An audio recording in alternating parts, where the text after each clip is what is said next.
Inicialmente, agradecemos de forma especial a doutora Adriana Burger, nossa presidente da INADEP. Agradecemos também o convite na pessoa da presidente da associação local, a doutora Fernanda, nossa colega. E viemos aqui para um bate-papo a respeito do atendimento, enfim, da atuação da Defensoria Pública na área de família, né? Nós estamos na carreira há muito pouco tempo, há cerca de 2 anos e pouco.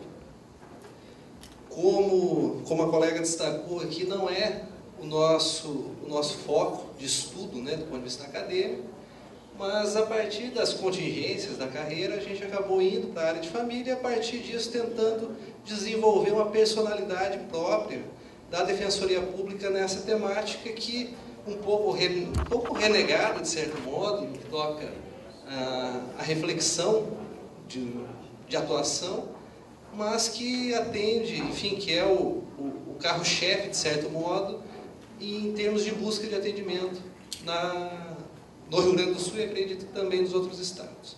Então, para iniciar, eu passo aqui a palavra para o colega nosso, doutor Domingos, e vamos seguir. Bom, o bacana é justamente isso, pelo fato da gente ter vindo de áreas diferentes. Eu piso melhor no crime, o Arion mais no urbanismo ambiental. A gente pode trazer uma visão externa de nosso atendimento de família. Isso veio a reboque da própria reflexão do que é a Defensoria Pública, e nesse contexto da família.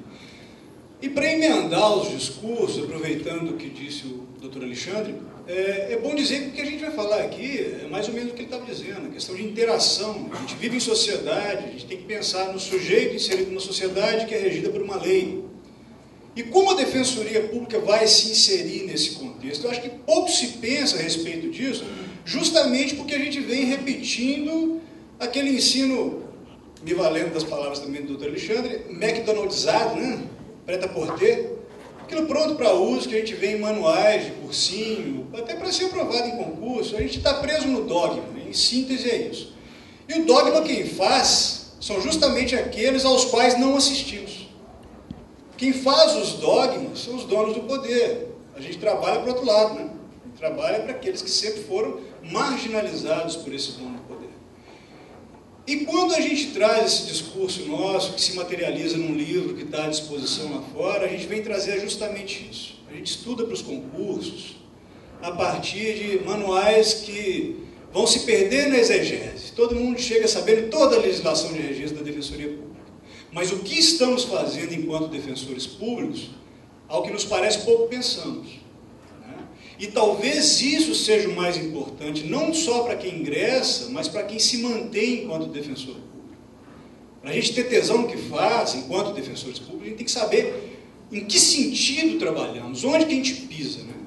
A gente tem que saber que a Defensoria Pública entra, eu imagino que seja quase por acaso no Constituição de 88, né? Porque é uma instituição de subversão, ela subverte todo um esquema de poder que vinha consolidado desde os mais remotos tempos de Brasil. Então, já é um surgimento interessante, a gente tem que pensar nele.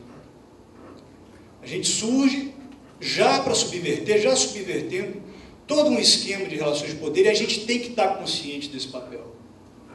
Tem que estar consciente disso para a gente cumprir nossas missões, que é de justamente mexer, dinamizar essas relações de poder.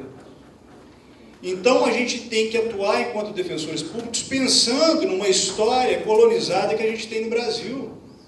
Uma história colonizada que vai se repetindo em mentalidades há 500 anos. Ou seja, a gente tem que trabalhar não só para continuar garantindo direitos para os nossos assistidos, que são como favores, que soam como favores. Porque a população que a gente atende sempre foi oprimida, sempre foi mantida oprimida, porque acreditou que aquilo tudo era favor. A gente tem que trazer para mais de 80% da população brasileira a ideia de que o direito é deles, e eles têm que se apoiar na gente, ser por nós assistidos, para eles se valerem desses direitos e assim atuar no mundo, e assim discursar no mundo, e assim agir no mundo, deixando de ser sujeitos apassivados, para poderem transformar não só a própria vida, mas a daqueles que estão no metro quadrado deles. Essa é a maior revolução que a gente pode fazer. E isso para não repetir os sistemas de poder que a gente está inserido neles e manter tudo como está há 500 anos. Esse é o nosso grande desafio. E para isso, na questão do livro, a gente vai passar pela questão da criminalidade, da moradia, para chegar na família. Então, por que eu estou falando nesse discurso aí que a gente tem que tomar cuidado para não simplesmente repetir o sistema posto e manter tudo como está, como sempre foi? Por exemplo, nossa atuação no crime, nossa atuação no sistema penal. Olha, nossa atuação em audiência, em gabinete, a gente acaba se transformando simplesmente em mais um elemento daquela máquina que tritura a gente. Pelas razões que o próprio Alexandre disse aqui. O juiz julga como quer. Então a gente tem que pensar alternativas. Como é que a gente pode atuar para fazer esse sujeito que a gente assiste perceber que na medida que ele viola o sistema, ele está alimentando esse sistema? Como é que a gente pode fazer esse ponto de transição na cabeça desse sujeito? Com quais medidas? Vai ser com audiência pública? Vai ser com palestra em presídio? A gente tem que inventar isso. A Defensoria Pública tem que oxigenar o direito. Tem que oxigenar as relações de poder, oxigenar a sociedade. Como é que a gente vai mostrar para esse sujeito, que enquanto ele acha que está pervertendo o sistema, ele está servindo ao sistema como ovelha, como um rebanho? A gente tem que pensar na moradia. Até que ponto a luta política ela é melhor do que a luta jurídica, porque os nossos sistemas, nossos instrumentos são velhos para poder atender às atuais reivindicações. E como a gente pode acompanhar esse sujeito nessa luta política para dar conotação de direito para esses esforços? E até chegar na família, Como a gente pode evitar esse juiz que vai julgar como quer? O que a gente pode fazer para esse sujeito que a gente assiste ter voz, ter vez, e fazer suas decisões valerem antes mesmo que a do juiz? Porque o que a gente observa ultimamente é uma hiperjudicialização. E por quê? Tem um lado bom disso, porque a Defensoria Pública surgiu. Quem antes só era réu em processo, hoje pode ir na frente do juiz falar seus problemas, tentar resolver suas controvérsias. E o que a gente observa nesse movimento? Justamente esse povo que não tinha voz quer falar. Então tudo que acontece na vida deles, eles querem levar para o juiz. Legal? Demonstra evolução? Demonstra. Mas e para além disso, o que a gente verifica como equívoco, como passível de superação? Será que ele vai poder terceirizar todos os problemas dele para o Estado e assim se ver irresponsável por seus conflitos? E assim repetir mais uma vez o discurso de colonizado, esperando um favor do Estado para decidir sua vida através do juiz? Será que isso é saudável? Será que esse é o nosso papel? Simplesmente fazer uma petição inicial e levar para o juiz? Mais um processo no bolo de milhares de milhões, cuja inicial nem vai ser lida, e é isso que acontece, eles não leem inicial, a gente sabe disso, e não é porque são ruins, é porque não tem jeito, é muita coisa. Qual que é a alternativa mais saudável que a gente tem para isso? Será que não é trazer o cidadão para tentar um consenso com a parte adversária e ele próprio decidir a própria vida, se conscientizando que o direito está ali não para trazer vantagens, aquela vantagenzinha, mas para tentar pacificar, para tentar viabilizar uma coexistência de liberdades em sociedade? Será que esse não é o nosso papel primeiro? Porque na medida que o cidadão decide o próprio conflito, ele está reassumindo o que é dele. Ele não vai poder pôr a culpa da frustração de uma decisão no juiz, no promotor, no defensor, no advogado. Mesmo porque o conflito é dele, ele vai ter que se responsabilizar por aquele conflito. E a gente não pode tratar o assistido como coitado. Essa é uma grande questão que angustia a gente. E na medida que a gente só vai lá fazer uma petição inicial porque ele assistido ao pobre, primeiro que ele não está tendo voz. A voz dele somos nós, Não sei se é o adequado, embora muitas vezes seja necessário e é a única solução que resta. Mas será que essa é a saída? Será que a gente não tem outras oportunidades? E aí, fechando o círculo do discurso, talvez aí esteja a grande vantagem da gente ter vindo de outras áreas para cair de paraquedas na família. E por que a grande vantagem é a família? Porque talvez a família, pelo fato de todo mundo ter relações familiares, seja a grande porta de entrada dos nossos assistidos da Defensoria Pública. Todo mundo está inserido em relação familiar, de alguma forma. Então, todo mundo tem, em algum momento da vida, tem que formalizar isso aí, tem que levar isso aí ao juiz.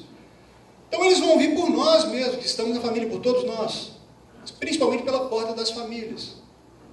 E o que a gente pode fazer por essa porta aberta para tentar se antecipar e promover, assim, aí uma educação em direitos, não a educação em direitos do discurso fraco, blá, blá, blá, né? Não, mas a educação em direitos que emancipe esse sujeito. E aí a gente vai em Paulo Freire, a gente vai em Castoriadis, a gente vai em um monte de gente que vai tratar de emancipação e autonomia, né? A educação em direitos que vai possibilitar o sujeito se apropriar do direito que é dele, não enquanto favor, para se autorreger, daí autonomia, e se posicionar no mundo a partir desse direito. Não se insurgir contra o sistema para ser incluído de fora por esse próprio sistema, como acontece no penal, mas para se valer desse sistema e se incluir nas relações de poder. E aí está a questão da educação em direitos. Aí está a questão da autocomposição, da solução extrajudicial. Porque na medida que o nosso assistido pode, dialogando, decidir a própria vida, ele vai se sentir responsável por aquilo. E é impressionante no universo, centenas de acordos que a gente fez, a gente quase não tem que refazer, a gente quase não tem que executar. Porque na medida que as partes ali cara a cara conversaram, claro que pode ser meio, né? Pode ser médium, né? Mas na medida que eles conversaram e assumiram um compromisso que cabe no bolso de um e está de acordo com as necessidades de outro, eles se ajeitam. E isso é necessário porque o sistema quebrou, faliu. Não adianta mais judicializar, quase um fetiche, um modo contínuo. Isso aí já não nos serve mais, a gente tem que pensar de saídas disso. A nossa conversa aqui hoje, a nossa proposta no livro é justamente essa, pensar juntos saídas. Que na família a gente tem encontrado boas possibilidades. Nessa linha de raciocínio. Da educação em direitos, não no discurso fraco, repito, discurso efetivo, de que o sujeito ele é dono do conflito, ele tem que se reapropriar do conflito, que o Estado monopoliza. Ele tem que ser protagonista da própria vida e assim decidir os rumos de suas relações, junto com a parte contrária, é óbvio. E isso aí, inclusive, evita aquele discurso chato e repetido do consumidor atual, né? E talvez seja a maior causa de decepção minha, enquanto defensor público, pelo menos, de angústia, é que o juiz não quer nos entender, não quer nos ouvir, o promotor não quer, e o assistido também não quer, porque a gente acaba sendo a única pessoa que ele pode encher de osso no final do dia, né? Ele chega lá para desacatar a gente, para desabafar, terceirizar os problemas dele em cima da gente também. E como a gente vai responder a isso? Não tratando como coitado, mas tratando como uma pessoa que pode, a partir dela, a partir dos instrumentos que ela tem, enriquecer o repertório simbólico dela para resolver as próprias controvérsias. É para isso que a gente vem discutir aqui. Eu acho que talvez seja essa a grande questão da Defensoria Pública. Até para tomar consciência de si, a gente tem que se afirmar, independentemente de quem seja o Ministério Público, né? Independentemente desse outro, embora ele seja contraponto, quem somos nós? Para além das estruturas jurídicas que estão na Lei Complementar 80, na Lei Complementar 132, quem somos nós? Aqui para fazer o quê? Né? Será que é só para ser mais um dativo especializado no crime? Para poder acabar chancelando condenações? Ou será que é para fazer algo a mais? E não que isso seja pouco, porque todos nós sabemos que é muito. É dureza, você tem que conviver com isso, com os juízes que não te respeitam, que julgam como querem. Aí você recorre para o tribunal, e o tribunal vai julgar como quer também, né? Apesar da lei. Mas como que a gente pode fugir dessas armadilhas no nosso cotidiano? Vai exigir muito esforço, como tudo que tem. Mas a gente tem que sair desse círculo vicioso, né? Só assim a gente vai mudar alguma coisa e vai dar efetividade ao que a Constituição nos propõe. Conscientemente ou inconscientemente, em termos de legislador de 88, Constituinte de 88. Porque eu acho que a gente é um acidente de percurso naquela Constituição. Na história do Brasil, nós somos um acidente de percurso. Então a gente tem que fazer valer esse acidente de percurso. Essa coincidência. Que até lá, né, pobre nunca teve voz. E a liberdade sempre foi trocada por favores sociais. E aí, qual que é a nossa missão diante disso? Hoje, que a gente tem a emenda constitucional 80 para falar que a gente é permanente, para acabar com aquele discurso, quando a pobreza acabar no Brasil, não precisa mais de Defensoria Pública. Meu Deus do céu, né? Está de sacanagem. A pessoa que fala isso aí, não internação compulsória. Ela merece. Mas há discurso nesse sentido. Ah, não, a Defensoria Pública é provisória, quando tiver erradicada a pobreza, ou é perverso ou é inocente. Porque primeiro achar que a pobreza vai acabar no Brasil, a gente que é formado em pobreza, a gente depende da pobreza, os nossos donos dependem da pobreza para continuar a ser donos. E será que, mesmo reduzindo esses níveis, não seria necessária a Defensoria Pública para continuar mantendo esse limite, esse freio, esse equilíbrio? Não, nós somos necessários sim. Nós somos fiscais do próprio Estado e é a gente que torna efetivo contra o Estado aquele direito que estava só no papel na Constituição de 88. A partir da nossa atuação, principalmente, a Constituição vai se tornando uma Constituição cidadã. E não aquela Constituição cidadã, né, daquele carinho cordial brasileiro, a Constituição de papel cidadã. Devagar ela vai se materializando como uma Constituição cidadã. Mas até a atuação da Defensoria Pública, por exemplo, em medicamentos, direito à saúde era só no papel. Enquanto nós não repensarmos nossa atuação em termos de moradia, a gente vai continuar dependendo de reintegração de posse e outros, que nem sempre nos são favoráveis, como a gente sabe. Enquanto a gente não repensar formas de atuação na seara criminal, a gente vai continuar, infelizmente, minha atuação de besta de crime, vai continuar sendo chanceladores de decisões de juízes que decidem como querem. A depender de um grande juiz que se atenha aos limites da lei. Enquanto a gente não repensar quais são os canais abertos para a gente poder levar esse comunicado para a população, essa conscientização, que o direito é dele, que os conflitos são deles, que eles têm que se responder por isso, enquanto a gente não focar no consenso, e no consenso nós seremos protagonistas, a gente vai continuar alimentando uma engrenagem em modo contínuo. Aquela do modo perpétuo, né, que gira por si só. A gente tem que romper com isso para tentar mudar o rumo das coisas. Assim nós vamos estar atendendo ao que eu acho, né, em termos de ideal, é o que nos move, e aí digo por mim, pelo menos, a minha interpretação do que seja a Defensoria Pública. E por que temos que repensar isso? Né? Basicamente, então, o nosso discurso se estrutura na lógica da quebra de paradigma. A gente entende que deve haver uma quebra de paradigma em relação à própria instituição e como a instituição trata cada segmento. Primeiro ponto, né? A tendência nossa, até pelo desconhecimento relativo à defensoria, e falo com autoridade, porque eu sou do Paraná, e a exemplo dos colegas, vergonhosamente, um dos últimos estados a pensar em estruturar uma defensoria pública minimamente decente, em termos de estrutura de trabalho, obviamente, a gente tem que repensar qual é o nosso papel, o que a gente está fazendo aqui. O natural para a gente é remontar o modelo da advocacia. Com um simples argumento, é evidente que a gente não pode se ater a isso.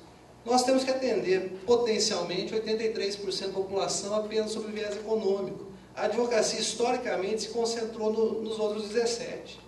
Se com os outros 17 eles acabaram com o judiciário, entupiram o judiciário, você pensa se a gente levar esses 83% para o judiciário.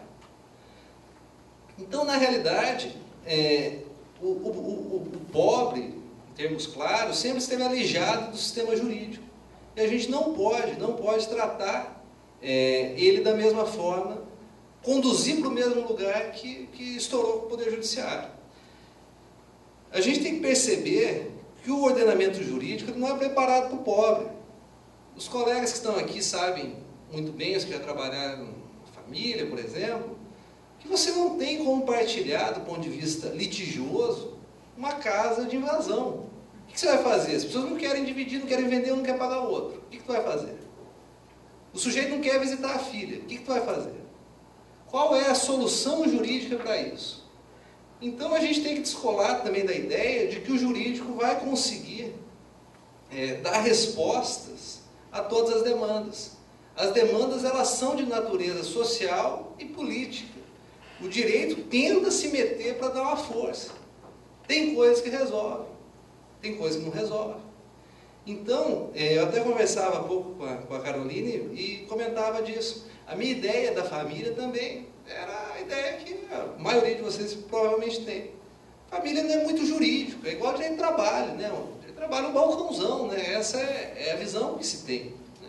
Ninguém está ali discutindo se de fato teve hora extra. Né? Vamos discutir os 2 contos para cada um aqui, está certo. No entanto, e o direito penal ele é bem jurídico, né? E daí, o que isso resolve? Né? As pessoas não estão presas porque a Constituição é garantista. Não estão presas, então. E daí? Daí você vai ficar batendo numa tese jurídica e o juiz está nem aí. Então, na realidade, a gente tem que partir desses dois pressupostos. Né? O direito não vai resolver nossos problemas e os conflitos, eles são, antes de tudo, sociais, políticos, mas não jurídicos. O instrumento de tentativa de resolução, sim, muitas vezes vem para o direito. Né? Se a gente perceber também, parar para refletir um pouco, o que é audiência de família, né? Pelo menos no Rio Grande do Sul é assim, né? Talvez aqui seja diferente. Mas lá vai um estagiário na porta, grita um monte de nome, um para um lado, outro para o outro, tira chiclete, tira boné, canta o hino, né? E senta. O juiz vira, daí, doutor, como é que é? Daí você fala que não sei se tem problema. Pois é, mas a gente tem que agilizar, né? Negócio aqui, o promotor está ali, tem que pagar pensão para o filho, aquele negócio, aquele rolão, 20% rendimento líquido, INSS, 30% incide sobre... É um rodeio, né? O assistido chega no final, não sabe o que aconteceu. Para ilustrar, né, esses dias eu fiz uma audiência com uma magistrada que ela é bem formalista e conta, né? Os alelos, né, no DNA, explica lá a questão dos alelos, a questão genética, né? Daí, acabou a audiência, né, o cara já tinha assinado o termo e perguntou, e daí, doutor, eu sou pai ou esse tal de alelo que é o pai?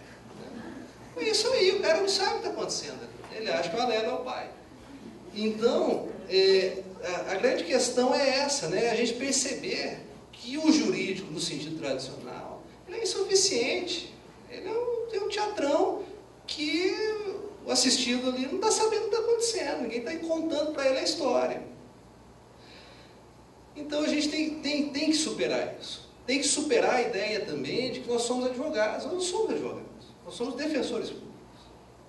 E isso está, e mais uma coisa para remontar como o jurídico é insuficiente. A Constituição nos diz isso. Mas invariavelmente a gente se porta como advogado. A gente raciocina como advogado. Mas a Constituição diz que nós não somos, e daí? As soluções que nós damos são as que os advogados dariam. É uma grande verdade. Nós não somos também promotores de justiça. A gente não pode se espelhar neles para, eventualmente, se esconder do atendimento, né, que muitas vezes acontece, tanto com eles quanto conosco. Né.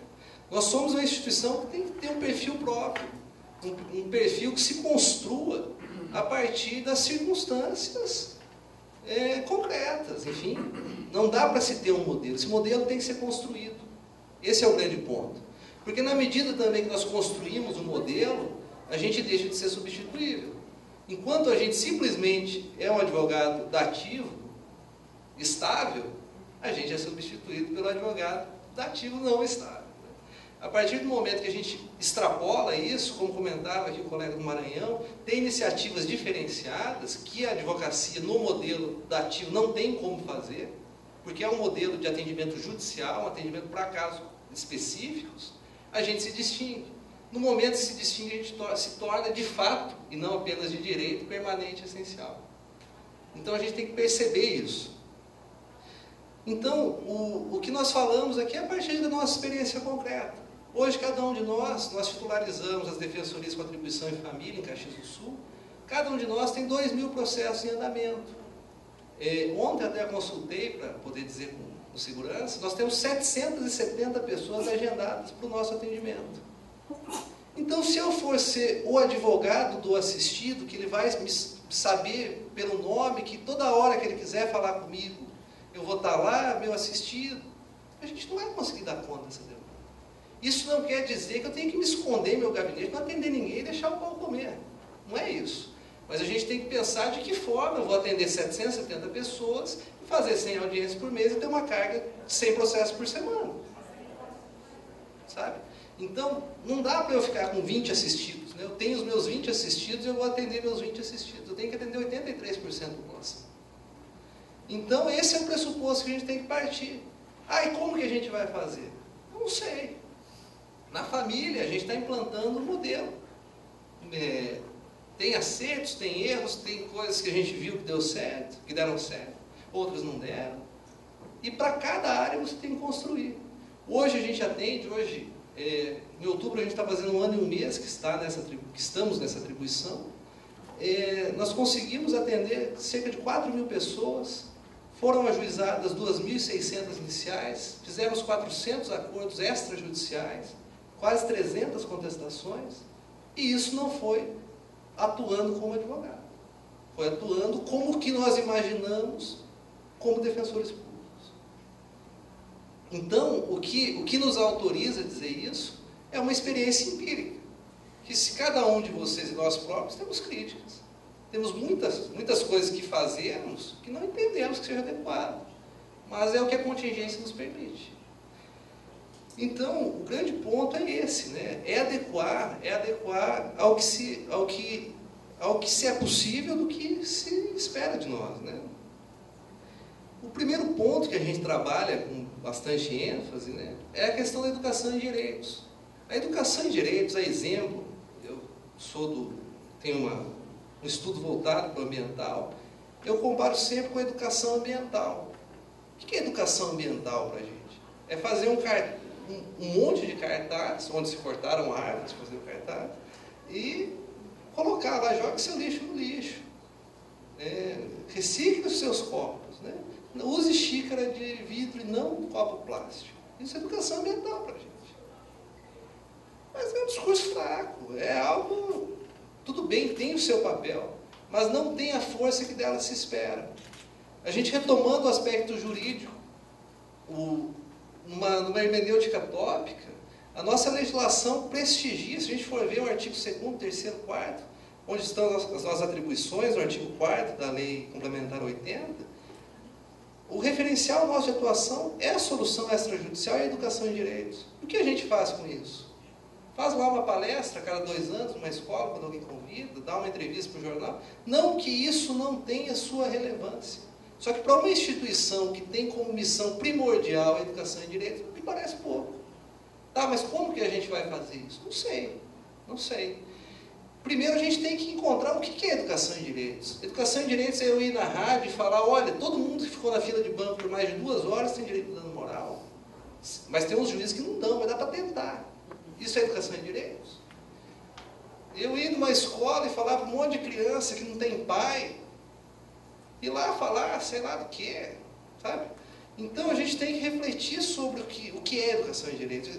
A noção de educação em direitos para a gente é muito vinculada a ambientes coletivos, né? Se ao invés de colegas tivesse aqui um monte de alunos de escolas públicas, eu ia estar me sentindo fazendo educação em direitos. Mas será? Será que atendendo essas 4.000 pessoas interessadas, porque foram lá, agendaram, ficaram esperando 3 meses para ser atendidas e foram atendidas, será que essas 4.000 pessoas não estão mais interessadas em entender quais são os seus direitos do que a dona que está passando ferro enquanto está falando na rádio, 2 minutos? Então tudo isso a gente tem que tomar em consideração. A gente tem trabalhos, como está exposto ali fora, a gente tem um livro, a gente tem cartilha, a gente tem gibi, a gente tem um guia do estagiário, que está disponível, inclusive, no site da nossa associação, mas que tem a sua importância, mas a gente sabe, até por isso que se justificou para a gente a ideia do gibi. Se a gente der uma cartilha para um assistido semi-alfabetizado ou semi-analfabeto, ele vai ler, ele vai entender. O assistido que não sabe, a assistida que não sabe se o cara pagou ou não a pensão, ela vai ler a cartilha em casa. Se você não der o mínimo de importância documental para as coisas, se ela não entender minimamente como funciona o processo judicial, ela vai ter interesse nisso? Ou ela quer saber que tu entra com uma ação para ela? Então, eu até reputo mais importante o que a gente faz no cotidiano. A gente tem tabela de controle de pensão alimentícia. Ah, isso tem valor como recibo? Não. Mas pelo menos assistido aqui, levar a sério, vai poder anotar lá quanto o cara pagou, e quando você perguntar, ela vai saber, o que já é um começo. Ah, mas isso não é jurídico. Tudo bem, não é jurídico, mas a execução vai dar certo. É isso que me interessa. Né? A gente tem lá recibo, porque volta e meia assistidos, vocês sabem, parece uma nota promissória, como se fosse recibo. Ao invés de provar o pagamento, está assumindo uma dívida. E daí como você vai apresentar aquilo? Vem aqueles comprovantes, tudo apagado. Sabe? Então é melhor. Então, coisas que parecem assim, isso não tem nada de jurídico, resolvem muito na nossa vida cotidiana. Um outro aspecto que a gente reputa fundamental é a solução extrajudicial de conflitos. Isso por quê? Primeiro, porque a advocacia não descobriu que na solução extrajudicial não é o juiz que fala, vamos logo esse acordo aí, 20%, rendimento líquido, salário mínimo. Não é esse juiz que é o protagonista, e você está ali meio encolhido, né? Porque se tu fala um negócio, a gente te dá uma bordoada, porque tu fez ele atua no crime também, tu fez um hábito, ele está puto contigo. Então, na realidade, a solução extrajudicial de conflitos traz o protagonismo da solução do litígio para a defensoria pública. Não foi o juiz que resolveu. Porque numa ação, a pessoa vai dizer o quê? Eu fui lá no juiz, nem lembra que foi no defensor. Eu fui lá no juiz, o juiz mandou ele pagar, mandou descontar em folha, resolveu. No momento que é a solução extrajudicial, não, eu fui lá no defensor, ele falou que era assim que funcionava, e o cara está pagando. Por quê? Porque a gente tem condições de ter uma outra abordagem. A gente tem condições, por não ser da natureza nossa, a imperatividade, como é do magistrado, de perguntar, quanto que ele está te pagando? Ah, está pagando 250. E está bom para ti? Ah, está bom. Isso, você analisa, vê que está num padrão de razoabilidade. Por que então você vai impor os 20% dos rendimentos líquidos incidentes, se for para uma vara sobre tais verbas, se for para outra vara sobre tais verbas? Então, na realidade, você permite que o cara saiba o quanto ele tem que pagar. É uma coisa boba, mas eles não sabem. Na audiência judicial, invariavelmente, ele não sabe quanto que ele tem que pagar. Ele não sabe se ele ficar desempregado, ele tem que pagar ou se não tem que pagar. O juiz explica isso para ele. Então, na verdade, você reassume a gestão do litígio, né, e se torna protagonista nisso. O grande ponto, mas é difícil, né? A gente não tem tempo nem de atender a pessoa direito. Como que a gente vai incentivar? Como que a gente vai fazer para o abençoado ir lá e fazer o acordo? Porque ele quer que chame o outro. Né? Então, a partir de dificuldades práticas, o que a gente viu? A gente tem um agendamento que hoje, não tenho orgulho nenhum em dizer isso, dá para final de janeiro. Qual é a solução que nós arranjamos? Olha, a gente faz toda quarta um atendimento consensual. Se você trouxer outra parte desses documentos, a gente vai lhe atender prioritariamente. Você não vai esperar 4 meses para a gente fazer uma ação, para o cara ser citado, para ter uma audiência de 8 meses depois. Ah, mas só por isso a pessoa vai? Vai. Hoje a gente chega a fazer 70 acordos no mês, todos espontâneos. E com um índice de litigiosidade muito menor. Nos primeiros meses, nosso padrão eram 11 acordos mensais. Hoje a gente faz 70 só por conta disso. Então, na verdade, a gente também... Sim. Hoje, e a gente sempre tem a ideia, né, de que para a solução extrajudicial de conflitos dar certo, eu tenho que criar uma estrutura com mediadores. Por isso até que eu sou um pouco crítico da questão da mediação do CNJ, né? Eles têm lá 72 mediadores, fazem uma audiência com um padre, um psicólogo, um assistente social, um pastor. Né? É muito bacana, você vai fazer uma audiência por manhã, enquanto a gente está fazendo 20 conciliações de defensoria. Esse é o ponto. Então, na realidade, é a partir das pequenas constatações que você consegue, na nossa visão, evoluir. Né? A gente tinha um problema muito sério com as revisionais de alimentos. É muito restrita a hipótese da revisional. Né? E, invariavelmente, né, o assistido bem lá, já esperou 3 meses do atendimento, a juíza, depois o juiz não quiser, não dá. Né? Só que assim, 2 anos depois, 3 anos depois, quando volta ao tribunal, você conta para o cara que infelizmente não deu, aquilo lá virou inferno na tua vida. Né? O cara vai se indignar, e com razão. A negatória de paternidade tem uma hipótese de cabimento muito restrita. Mas, na mente do povo, né, fez o DNA, não deu que é filho, está excluído. Então, será que não é a verdadeira educação em direito? Será que não é você falar para o assistido, olha, meu amigo, a criança tem 7 anos, te reconhece como pai, infelizmente é isso mesmo, e larga a mão disso. Vamos fazer uma regulamentação de visitas, vamos estabelecer o contato, que é isso que te resta. Então, a gente trabalha nessa ótica. Educação em direitos como algo concreto. E você dizer para o assistido, olha, sem o fundamento concreto, a revisional vai ser improcedente, você vai continuar pagando a mesma coisa. E você corre o risco de, alertando, a pessoa vir com a reconvenção e tu tomar uma majoração, a depender do caso concreto. Então, na realidade, é um outro olhar. É um olhar voltado à desconstrução do litígio social, colocando em segundo plano, e talvez no seu devido lugar, o direito. O direito não é o fim em si mesmo, né? Nós não somos juristas para ficar nos vangloriando disso, para ter discursos bonitos. Né? A essência do direito é proporcionar a pacificação, proporcionar o acesso a direitos. É isso que a gente está fazendo. Né?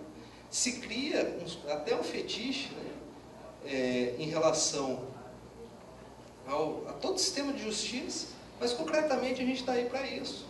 E concretamente a gente pode fazer muito menos do que as pessoas acham que a gente pode. Até um juiz, certa vez com que eu tive um desentendimento, me falou: não, o direito hoje está muito complicado, porque hoje, se o réu aí, esses vagabundos, ele me xinga, o que eu posso fazer? Um TC contra ele? Eu não posso nem mandar ele preso. Então, é mais ou menos isso, né? Uma visão totalmente distorcida, ele tem a sua razão. O direito não resolve. Né? Para ele, seria uma outra finalidade, mas enfim, é a sensação. Né? Já pensou se todos os réus soubessem disso? Se ele xingasse o juiz, no máximo ia dar um TC. Então, é você desmistificar. Só que no momento que você desmistifica, você tem que se conformar que você sai do ponto do intocável. Né? Nessa semana, a gente, no Rio Grande do Sul, tem um projeto estadual da Defensoria de exames de DNAs extrajudiciais. Enquanto eu fazia lá a sessão ratinho com os extrajudiciais, eu fiz fazer as audiências judiciais. Eu fiz 4 extra, que assim, alguém me meteu a boca por algum motivo. Ou porque 2 meses demorou muito, ou porque o pai é um vagabundo mesmo, e ela ia fazer ele comer o DNA.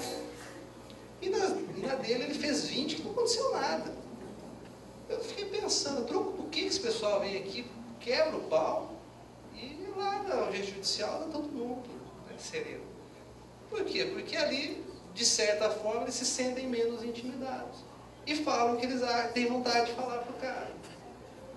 Então você tem que conviver com isso. Você quer manter um distanciamento, uma lã, como disse esse mesmo magistrado para mim, à custa do quê? À custa de não resolver o problema das pessoas e pagar de bacana? Ou você quer tornar a instituição, e quando eu falo em me tornar, não estou falando pessoal, estou falando pessoalmente, tornar a instituição protagonista num modo diferente de resolver as coisas. Essa semana teve um caso muito bacana no nosso consensual, que foi um casal, cara indignado, porque ele tinha pagado o advogado, e ela insistia que só ia fazer o acordo da Defensoria Pública. Porque, aos poucos, isso não é de hoje para amanhã, não é a maioria dos caxienses que acham a gente super bacana, muito pelo contrário, inclusive. Mas, aos poucos, você cria uma cultura disso. A Defensoria, se eu quero resolver, eu vou lá. Eu vou ter segurança. Então, a gente tem que ter essa imagem. A gente tem que ter a condição de dar uma segurança. Você quer resolver o seu problema, então vocês se reúnam de forma mais ou menos amigável e venham aqui. Porque, vejam bem, na medida em que a pessoa vai lá e chama a outra para ir no dia do consenso, que é o nome do nosso projeto, ela já estabeleceu um contato mínimo, um passou a pegar o outro, já tem uma certa harmonia, ainda que mínima e ainda que instável. Ao contrário, é quando o rapaz, o homem ou a mulher, recebe a citação com uma inicial falando que o sujeito é chifrudo, que a mulher é vagabunda, que o filho passa fome, que apanha do padrasto. Então é um outro nível, só pelo fato de não haver a inicial, é um outro nível de diálogo que se estabelece. Mas só por não ter inicial, e a solução mágica? Não tem solução mágica. né? Talvez seja essa uma das grandes sacadas, né? Não tem solução mágica. E até, aproveitando o gancho, a falta, uma das principais coisas que a gente percebeu era o quanto você indicar, muitos colegas que nos antecederam indicavam o motivo do divórcio inicial. As audiências eram um inferno, porque o cara queria provar que não tinha chifrado ela coisa nenhuma. Tá, mas qual que é a relevância do motivo? Não tem relevância nenhuma, então por que eu vou colocar na inicial? Por que eu vou colocar uma inicial de 20 páginas com 8 citações em latim, se a única pessoa que eventualmente, se tiver o mínimo de interesse, vai ler a inicial, é o próprio réu, que não vai entender coisa nenhuma daquilo, né? Então são essas percepções quase que banais que nos permitem avançar.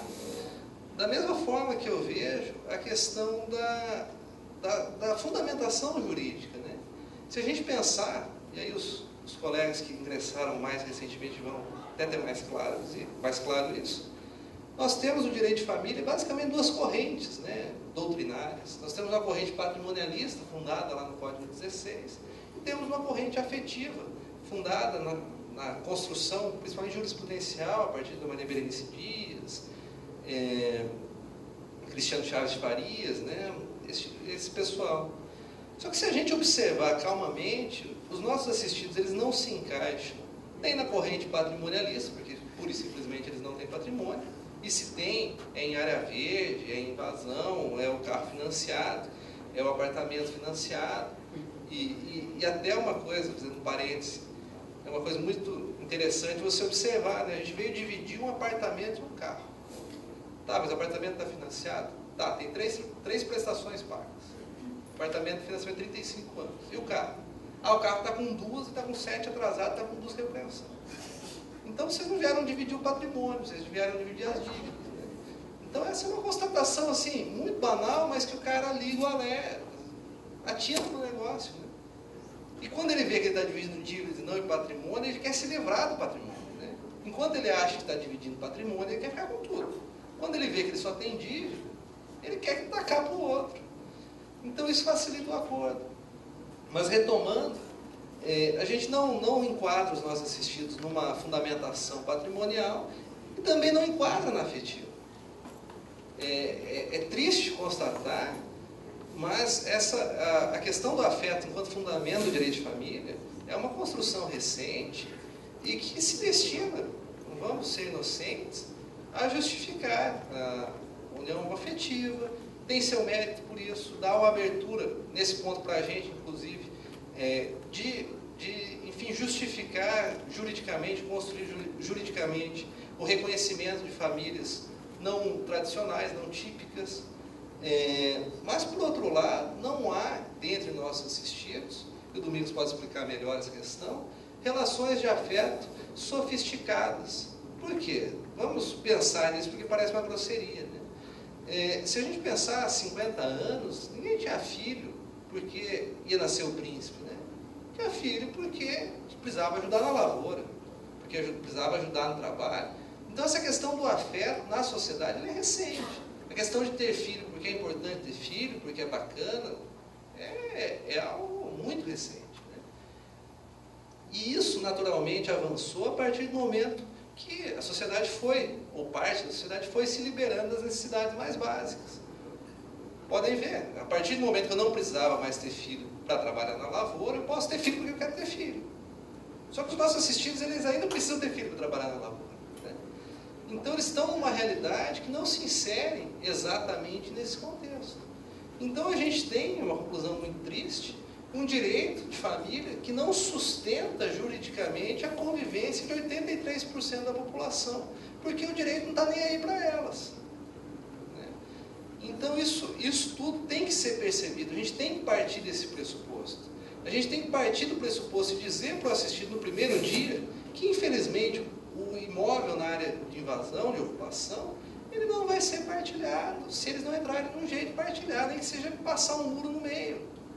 O juiz não tem como levar a leilão e dar metade para cada um. Simples assim. Então, tudo isso se fecha nessas percepções e nessas alternativas que se expandem, né, a partir da educação em direitos e das soluções autocompositivas.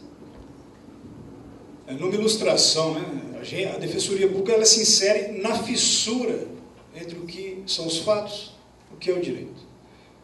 Um direito que, se a gente pega as definições mais lúcidas e afastadas daquilo que seria o ideal, nada mais é do que a expressão de valores de quem tem o poder, né? Se não for na legislação, vai ser na aplicação desse direito. Então, ele está ali justamente onde há no ponto de fissura. Só que, pelo menos hoje, eu acho que isso também, não há dúvidas quanto a isso, o direito ele tem que servir ao sujeito, servir à sociedade. Então, a grande questão nossa é como inserir esse cidadão imerso nos fatos na linguagem do poder, que é o direito. Esse é o nosso grande desafio enquanto instituição, a meu ver. E isso vai se dar na medida em que a gente reinvente o direito e recicle os conflitos em todo o seu potencial democrático. Porque, na verdade, o conflito é inerente à existência humana. É inerente à própria democracia. O conflito está na base de qualquer democracia. Como esse conflito vai ser tratado, como ele vai florescer, digamos assim, nós podemos ser ponte. Devolvendo ao assistido e assim emancipando na medida em que ele se torna responsável por aquele conflito, ou continuando a fazer o que sempre os donos do poder fizeram, que é calar a boca dele através de um juiz, através de uma petição que ele não entende, através de uma linguagem que ele completamente, a palavra é alienado dela. Aquela linguagem é outra, é alheia, não é dele. Então, acho que, em termos políticos, sociais e mesmo históricos, nosso papel vai muito além do que usualmente se pensa quando nos atrelam à função da advocacia, quando nos atrelam aos manuais de direito. Né? A gente tem que ir além disso, porque essa é a nossa missão, essa é a nossa função. Como fazer, a gente relatou algumas experiências nossas, mas vai caber de cada um, segundo a região onde está, segundo os valores dessa região, segundo o próprio posicionamento pessoal diante da vida, porque isso faz parte do jogo, nosso ponto de vista, né, de onde nós vemos o mundo, e é disso que a gente está tratando aqui, qual que é o nosso lugar de fala, que até hoje, me parece, a gente não sabe, justamente por ser novo, justamente por se inserir em relações de poder que são muito anteriores a nós. Eu acho que então hoje talvez a gente venha trazer mais dúvida do que certeza, mas são dúvidas através das quais a gente pode se afirmar, né? Que eu acho que infelizmente a gente ainda não se conhece, mas não se conhece porque a gente não conhece o contexto em que se insere. A gente, quando eu falo a gente, eu falo dos juristas no geral, a gente se prende muito ao direito, achando que esse direito é suficiente demais e não é. Talvez uma das maiores decepções da gente também seja essa. O direito não resolve os problemas, né? Os fatos se revoltam continuamente contra o direito. E aí, o que vamos fazer com isso? Eu acho que o barato desse tipo de encontro entre colegas é esse. Quais dúvidas a gente tem para resolver? E são muitas, né? A resposta vai caber a nós, através do nosso trabalho, através do nosso estudo, através do nosso posicionamento. Mas aqui está apenas um olhar, né? E algumas opções, como essa questão do consenso, que, a nosso ver, é peça-chave para a gente se apresentar à sociedade, para a gente se afirmar e para a gente ser protagonista e aí sim ser indispensável. Porque, infelizmente, nem nosso assistido nos reconhece. É o advogado do fórum, né? É o promotor de justiça, não é o defensor público. É o juiz, é o oficial, mas não são os defensores públicos. E aí, como é que a gente tem que se apresentar assistido para sermos defensores públicos? E essa é a grande questão. E até um ponto que na fala do Domingos me chamou a atenção, nessa dinâmica de a gente tentar se igualar, né, percebam que quando a gente tenta se afastar da advocacia, qual é a principal atuação nossa quando a gente tenta se afastar do modelo? É a tutela coletiva, é a ação civil pública. Porque a ação civil pública, originariamente, é do Ministério Público. Eu já ajuizei, tanto no âmbito da execução penal, medidas de caráter coletivo, elas são imprescindíveis. Né? Interdições de presídios, situações relativas à tutela de saúde, elas são adequadas, são importantes, a gente tem legitimidade, não é uma besteira a gente estar falando, tem que discutir ainda sobre isso. Né? Enfim, isso está superado e tem que ser usado, mas não tem que ser o nosso fundamento. Porque no momento em que a gente tentar se apropriar, pura e simplesmente, se a gente for simplesmente um advogado com ação civil pública, a gente não é nem advogado, nem promotor, a gente fica ali no meio, no limbo. A gente tem que se construir.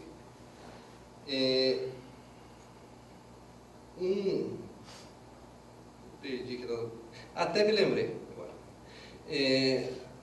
Quando o Domingos Comendo falava, também me veio à mente um dos livros que eu estudei no mestrado, enfim, que eu estou utilizando na minha dissertação, que se chama Cidadania Insurgente, de James Holston. É um antropólogo americano que morou 20 e poucos anos no Brasil e fez um estudo sobre as dinâmicas relativas ao direito de moradia na cidade de São Paulo, que por si só já se mostra bastante interessante pela conflituosidade que é inerente ao modelo de cidade, né? E ele dizia que no início dos trabalhos dele, e até tem um relato, uma entrevista bem interessante no livro, que um cidadão disse que a única reação que eles tinham em relação à justiça era bater no oficial de justiça. O oficial de justiça chegava lá intimá-los de qualquer coisa, e eles batiam no oficial de justiça. O oficial de justiça certificava que não conseguiu intimar ninguém, foi agredido. No outro dia, o que acontecia, né? O juiz dizendo que, sendo impossível citar, mandava citar por edital, e sendo agressivo, os requisitos da força policial arrancam eles de lá, né? Então, e é isso que o Domingos trata como se inserir na linguagem do direito, né? Na linguagem do direito, na linguagem do poder. Porque, e daí, enfim, a partir de muitas situações da espécie, eles empiricamente constataram que simplesmente bater no oficial de justiça não ia resolver. E a partir disso começaram a procurar recursos jurídicos, começaram a tentar se inserir pelo direito. E foram lá descobrir que eles tinham direito a permanecer, mesmo que sejam áreas públicas, que eles não podem fazer uso do capião, mas que tem outros instrumentos. Só que o relato que ele faz é que todos, relato dele, né, não é meu, todos os advogados em algum momento davam o pulo neles. É claro que isso parte de uma visão equivocada, que muitas vezes, e daí se vincula a noção de educação e direitos, de que o advogado não dá a situação para o sujeito, né? Tem situações que o cara vai sair, paciência. Mas enfim, ele tinha essa percepção. É nesse nicho, talvez, que seja próprio da gente. De ser ali o porto seguro que o sujeito, que corre o risco de ser, enfim, literalmente chutado, tenha para ir lá saber o que vai acontecer, quais são as possibilidades. É melhor tentar judicialmente, é melhor tentar politicamente. E é por isso que a gente tem que ter essa noção de que o direito não se basta. Porque é a minha área de estudo, a questão da moradia, do ponto de vista legislativo. A gente tem uma legislação hoje muito avançada, principalmente a partir do ano 2001, né, que tem como marco o Estatuto da Cidade, 2004, 2005, 2007, teve normativas bastante importantes, 2011. Só que os juízes não querem saber disso. Não querem saber porque acham que a invasão é isso mesmo, é tiro, porrada e bomba e acabou. Não importa se está escrito que eles têm direito a ficar. Então, talvez uma saída política, o Estado indo lá e desapropriando a área, e, enfim, incluindo programas de regularização fundiária, seja mais efetivo. Você dizer para o assistido que, olha, Minha Casa Minha Vida não é a única forma no mundo de você ter uma moradia digna. Né? O fato de você ter um carnezão não te garante que você tenha uma moradia digna. Te garante que ter um carnê por 35 anos. Né? Então, são coisas, são percepções, são constatações dessa natureza que às vezes a gente tem que ter e a partir disso começar a tentar alterar a nossa realidade. Né? E é isso que a gente tenta fazer, né? A partir das iniciativas, a partir dos materiais que, mais uma vez, convido. Principalmente o guia do estagiário não é voltado para o assistido, né, como o nome diz, é um guia de atendimento em matéria de família, que a gente montou para estruturar esse pessoal que nos dá apoio. Né? A gente até anteontem, literalmente, não contava com nenhum servidor, a gente só tinha estagiários. E, enfim, foi a forma que a gente encontrou também de conseguir racionalizar o nosso atendimento. Enfim, o convite que a gente faz na realidade, não tem nenhuma conclusão exatamente, é de reflexão. Qual é o nosso papel, o que a gente tem que fazer, como a gente tem que se assumir enquanto defensor. A gente não é advogado e não quer ser promotor, né, como às vezes se vê afirmações da espécie, né, nem magistrado. Né. Quem queira tem o meio de ir lá fazer o concurso. Quem ficar na carreira tem que se convencer disso. Nós somos defensores públicos e a gente tem que se construir. O MP, como sabe, antes era propriamente uma procuradoria de Estado, mais próxima a uma procuradoria do que é hoje. E eles se construíram. A gente não tem que copiá-los, a gente tem que se construir. É essa basicamente a conclusão. Antes de agradecer, inclusive o gibi e a cartilha estão disponíveis. O livro está sendo vendido, mas o gibi e a cartilha estão à disposição, é só pegar exemplares. Temos aqui 3, não deu tempo de encadernar, não, a gente até pensou público, mas temos 3 exemplares do Guia Prático do Estagiário, que é basicamente como eles podem fazer esse atendimento pelo volume. É sim o estagiário que muitas vezes vai fazer o atendimento, né? Não vamos ser neuróticos a esse ponto. Então a gente tem todo o material de apoio. Fizemos também nesse sentido um banco de peças, que é quase Mobral, né? Vem amarelinho assim, o estagiário vai lá e substitui o nome da pessoa. Porque uma ação de alimentos simples só precisa ter a relação de parentesco comprovado, não precisa ter 20 páginas de petição inicial, né? Então, chegando a esse tipo de conclusão, é a necessidade de atender ao máximo de pessoas possível, com o menor esforço, otimizar, poder dar volume, a gente precisa disso, é 80% da população brasileira, a gente fez todo esse material. Então, ali fora, tem o gibi e a cartilha, o nosso livro à venda, e a gente tem 3 exemplares do Guia Prático do Estagiário, que está disponível no site da DPEGS. Mas se alguém quiser pegar esses 3 que a gente trouxe no plástico aqui, a gente está à disposição também. Muito obrigado, é excelente falar com vocês, né, que são colegas, que a gente divide as mesmas angústias, as mesmas dificuldades. E a gente só tem a agradecer tanto a ANADEP, quanto a DPEGS, quanto as demais associações de defensores públicos do Brasil. Né? E vamos lá, nos construindo juntos. Né?